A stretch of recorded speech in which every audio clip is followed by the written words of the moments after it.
everyone, I'm Tess Van Horn.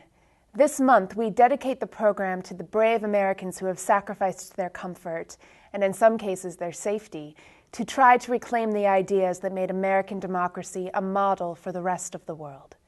I don't know how to achieve collective liberation, which we're all striving for, but I think it all needs to happen at the same time. And we're here making a stand, we're holding space. To make people conscious, because people are in their houses, comfortable, as long as they have food or they have a house, they don't make the effort to demand their rights. And it's about time that people start standing up for a true democracy so we can get rid of the corporate greed. Demands are problematic and disempowering, actually. Because it's about people making things happen rather than expecting someone else to take care. And you could see this as a micro-society. It's a model for a new society. It's not a protest in the sense of being against something. It's a way to formulate something new.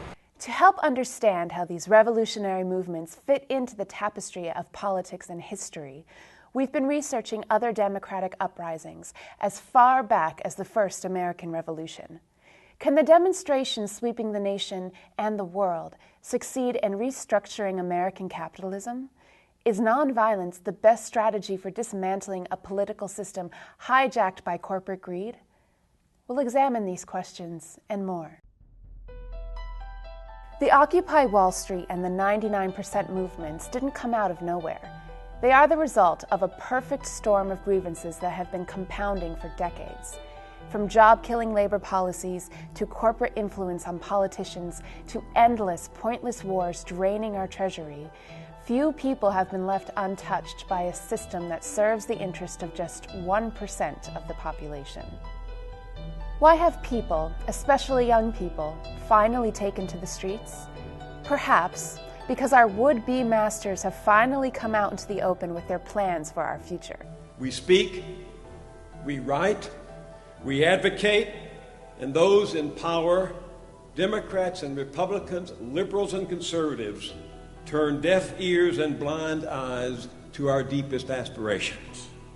It began in Wisconsin last year, when Governor Scott Walker thought citizens would accept his pension-cutting thuggery, but they pushed back. Rights die hard in America! Rights die harder in the heartland! My Wisconsin, get this one thing straight. I'm in charge and I will not negotiate. My Wisconsin, program cuts galore. Education, healthcare funds, I'll cut them to the core. My Wisconsin, seniors too will learn. My budget strategy is simple: slash and burn. The same thing has happened in other states, such as Maine, where ham-fisted stunts by Governor Paul LePage infuriated citizens. So there's a lot more to come.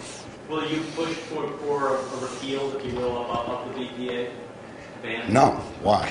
Until I see science that tells me that BPA is a problem, and I haven't seen it. Quite frankly, the science that I'm looking at says there's not been any science identified that there's a problem. The only thing that I've heard is if you take plastic ball to put it in the microwave and it heat it up, it gives off a chemical that's similar to estrogen. And so, the worst case is some women might have little beards, but we don't want to do that. And also, I think the radio reporters are going to come find you after this is all over. So radio reporters. Well, we have two radio reporters working with us they? today. It's Susan Sharon and A.J. Higgins. I don't want to talk to either one of them. Okay, well, they're going to come find you afterwards. But Fine. In the meantime, ready? I'm about ready to punch A.J. Higgins. Don't punch him. Oh, come on. No. The bill that is on at the legislature allows students that can to work 4 more hours a week, go from 20 hours to 24 hours. It also will allow students that are on vacation to work more than 24 hours, to work up to 40 hours. The wage that we're talking about is a training wage for young kids, 14, 15 years old. They can go out and get a permit. They learn to go to work. They learn work skills. LePage was summarily silenced by his own party members. Once upon a time, there were the good old days. Days when women stayed at home and cooked and cleaned and had lots of little boys and girls just like you. Only in the good old days, the little children didn't have to go to school. They got to work at jobs just like grown-ups. They got to work in mines and factories and even got to pick fruits and vegetables in the fields under the bright, bright sun and the blue, blue sky. In the good old days, there wasn't the nasty old government telling people how much money they should be paid, and there weren't any stinky unions that got people upset and made them go out on strike. No, in the good old days, everybody could trust the goodwill and generosity of the boss. Don't the good old days sound fun?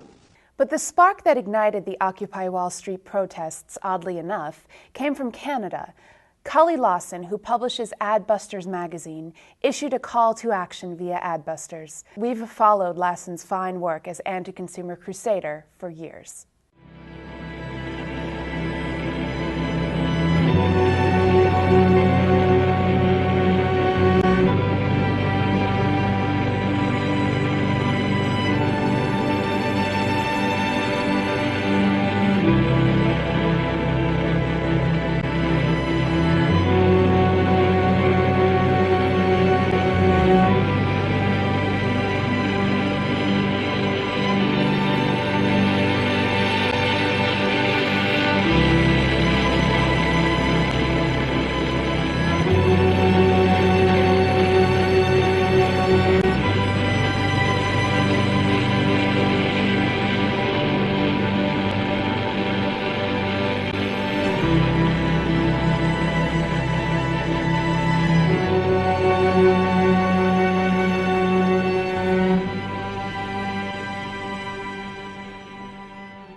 Media coverage of the protests, at first, was spotty or non-existent in the mainstream media, with a few notable exceptions.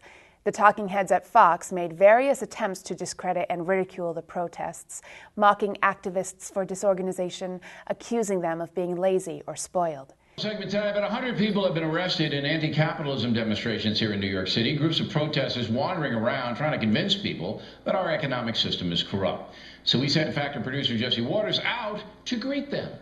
Greed, believe in love. Like Woodstock meets Burning Man meets people with absolutely no purpose or focus in life. No wonder they have nothing but free time to be down there. They make up a slogan or a cause as they go along, and they're just looking to go out there and dirty the streets, and they really don't have any idea about what they're doing. Point here.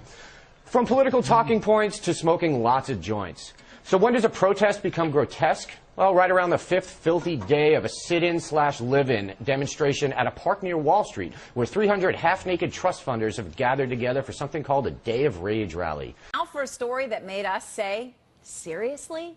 The Occupy Wall Street protest entered its 3rd week today. What started as less than a dozen college students camping out in a park near the New York Stock Exchange is now hundreds of protesters, and it's spread to other cities. But what are they protesting? Nobody seems to know. So this afternoon, we went to Wall Street to find out. They had help from politicians such as millionaire Herman Cain, a Republican frontrunner for president. I happen to think that those demonstrating on Wall Street are spoiled. They're spoiled and manipulated. What are the people who are protesting want from bankers on Wall Street? To come downstairs and write them a check? Here's millionaire Rand Paul trying on the same message. I think, when you have bad economic times, people complain for a lot of different reasons. I think I've just been annoyed by some of them they've interviewed. They said, if a CEO came down and offered you a job, would you take it? Oh, no, I will never work for those evil corporate people. And it's like that kind of mindlessness just really, they're there on their iPhone made by Apple Incorporated. They're wearing designer jeans their parents bought for them. That's the kind of stuff I'm annoyed with when they say corporations are evil.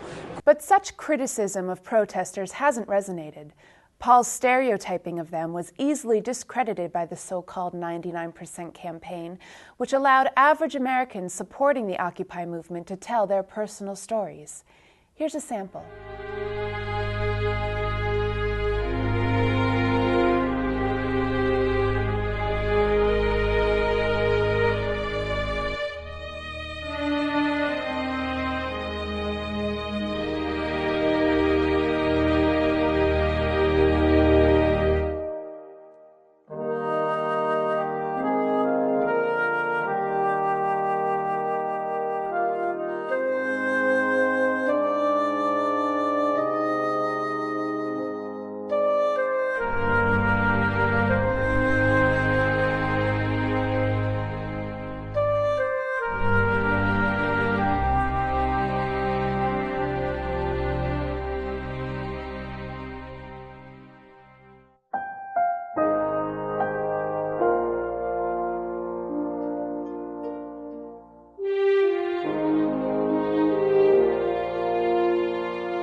And I just saw you here with your sign. I wanted to ask you first, start here, the Marine veteran, why it was that you're here at Zuccotti Park. Different reasons. These wars that are going on, I don't believe in them. I want my brothers and sisters to come back home. The bailout was a farce. Robbed the American people. Okay. And over here to my Army veteran, why is it that you're here? Marine Corps. Why is it that you're here at Zuccotti Park? Like the other 99%, I've got forced into student loan debt that I'm never going to be able to get out of because with 2 degrees and a full-time job, I still don't make enough to pay all my bills. Now, did the GI Bill help with your student loans? I had to fight for my GI Bill by writing my senator a couple of times, and no, it gave me just enough money to buy books each semester. Okay.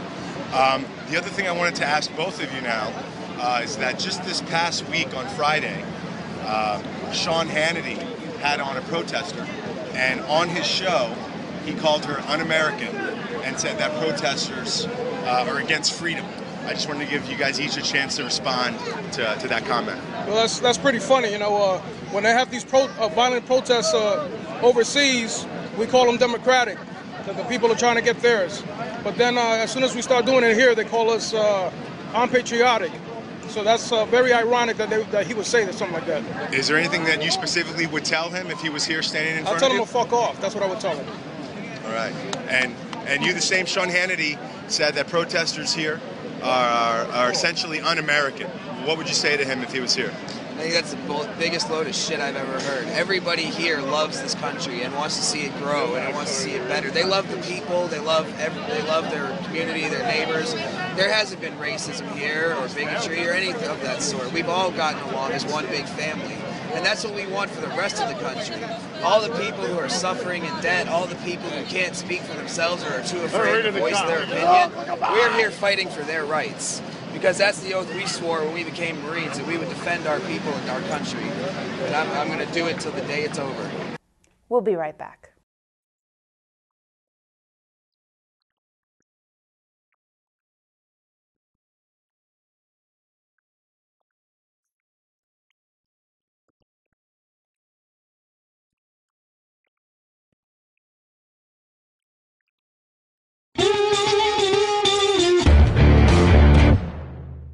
Consider this. John Malone, chairman of US company Liberty Media, and the largest landowner in the United States, told the Wall Street Journal last year his wife's assets have already been moved to Canada and Australia, just in case the economy goes into meltdown.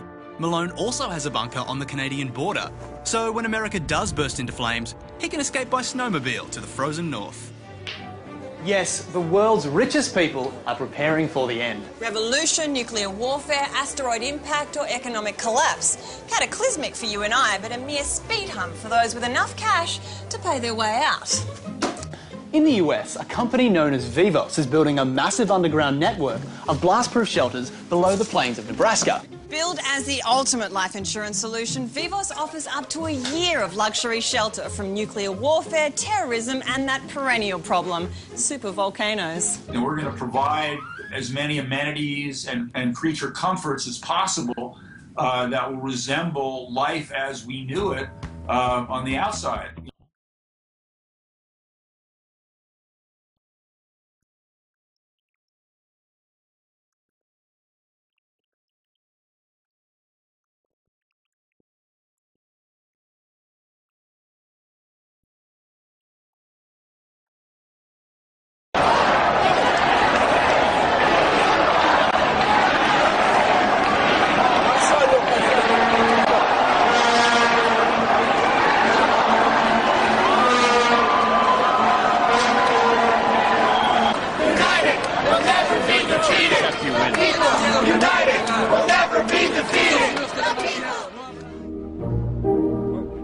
Rising from an isolated hilltop high in the Ozarks, a massive concrete mansion unlike any other. Soon to be one of the 4 largest homes in America. All the brainchild of successful software entrepreneur Stephen Huff, who designed Pensmore to be state-of-the-art. At 72,000 square feet, Pensmore is bigger than the White House, bigger than the Hearst Castle, and just shy of Buckingham Palace, and all made of concrete.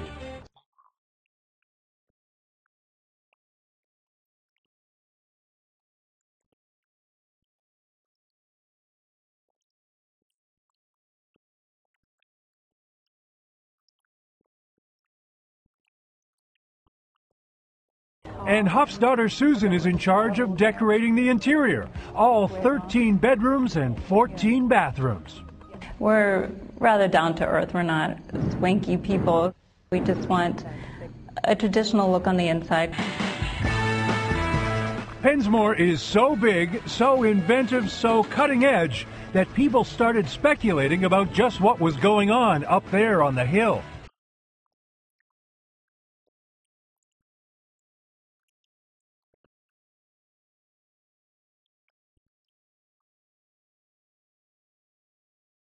Very fitting when everybody's struggling in this economy, struggling to survive, struggling to pay their mortgage, to even have food. Ben Bernanke's out celebrating at this huge gala event with all these rich, elite, powerful people drinking all this expensive alcohol and eating all this expensive food. Meanwhile, there's children starving. And I decided to play it smart, and that's why I came up to him many times pretending to take pictures for about 30 minutes, and then I just couldn't take it anymore, and I just had to get him. Hey Ben, just really quick, what'd you do at the 2008 Bilderberg meeting? I'm not doing any press today. It was discussed that's where they just plan to destroy the American economy due to a mole. I mean, what'd you do at the Bilderberg group? I'm not doing any press today. No questions? No. What'd you do there? All we want to know. When are you going to apologize for destroying this economy, Mr. Bernanke?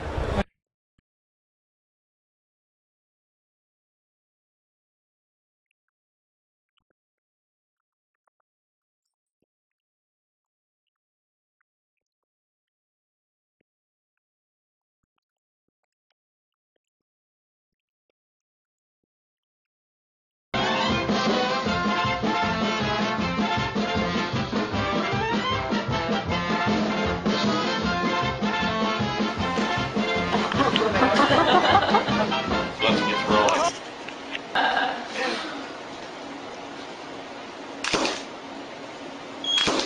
Dem Feind gelungen, die Front in breiter Formation zu durchbrechen. Im Süden hat der Gegner Zossen genommen und stößt auf Stahnsdorf vor. Der Feind operiert jetzt am nördlichen Stadtrand zwischen Frohnau und Pankow und im Osten ist der Feind bis zur Linie Lichtenberg-Marsdorf-Karlshorst gelangt. mit dem Angriff Steiners wird das alles in Ordnung kommen.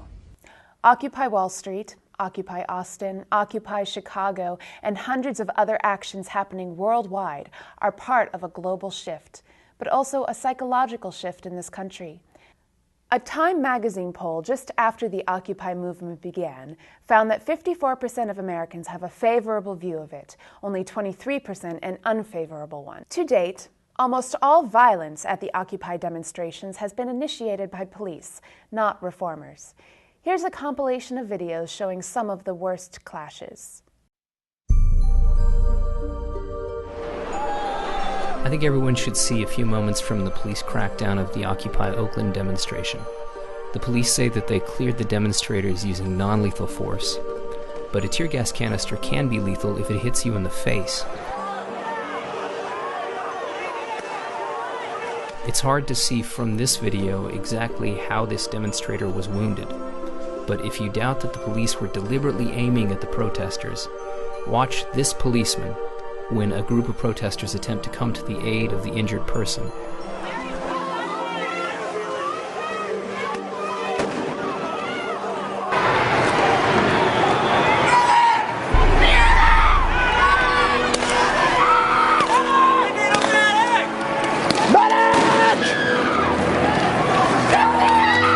What happened? What happened?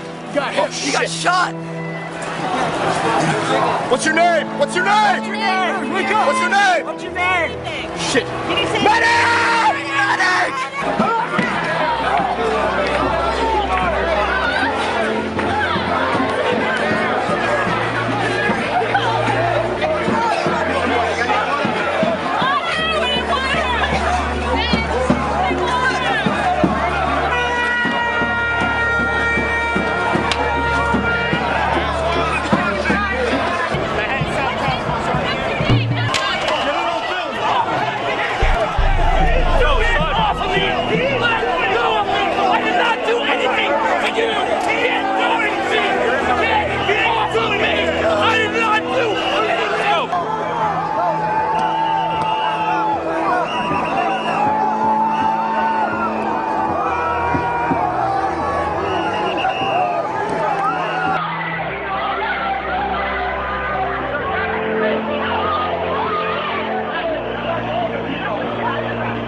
A study of media reaction to the protests found that coverage increased every time an incident of violence occurs.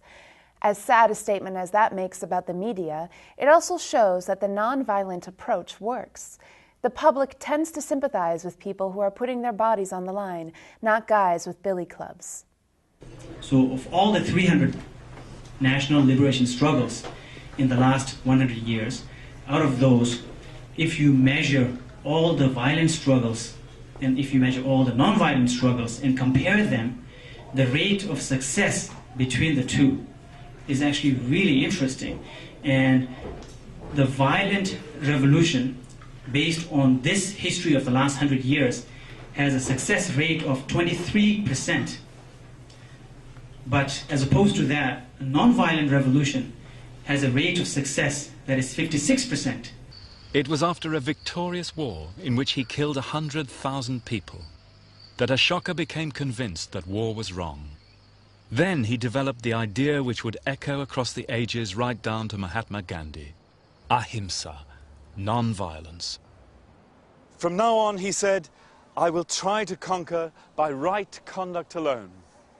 And then, all across India, columns like this were set up literally as pillars of morality in order to explain what this doctrine of right conduct, dharma, actually meant.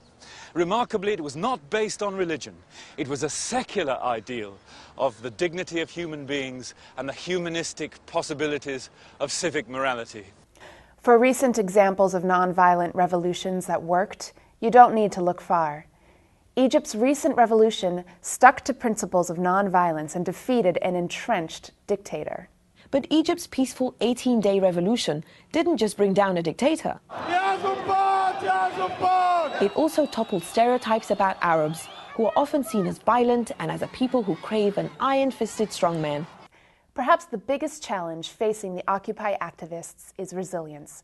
History shows that not all revolutions happen as rapidly as the ones in the Middle East.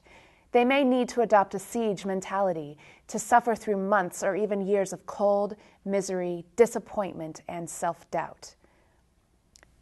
But they may find strength from one good role model in U.S. history. General George Washington held the battered Continental Army together for more than 6 years, when many were ready to give up and go home. The mere fact of their presence was essential to the victory over Britain. If Washington had quit, you and I might be kneeling to the Queen today. The fact that this is beginning to happen here, Wall Street, a couple other places, has a lot of potential and significance, could turn the country around. If you feel inspired by this revolution but aren't ready to camp out in the cold, you can still be part of history. These young people, veterans, former police, and firemen need our help in both tangible and intangible ways.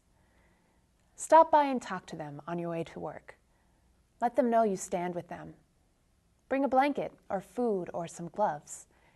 Make an anonymous donation to help pay for the rental of portable toilets and medical supplies. Defend them with editorials in your local paper. The winter is approaching. Things are going to get tougher. The revolution has just begun, but it's not their revolution. It's our revolution. Let's show them that millions of us stand behind them. They used to tell me I was building a dream with peace and glory ahead. Why should I be standing in line, just waiting for bread? Once I built a railroad, I made it run, made it race against time. Once I built a railroad, now it's done. Brother, can you spare a dime? Once I built a tower up to the sun, brick and rivet and lime. Once I built a tower, now it's done. Brother, can you spare a dime? Once in khaki suit,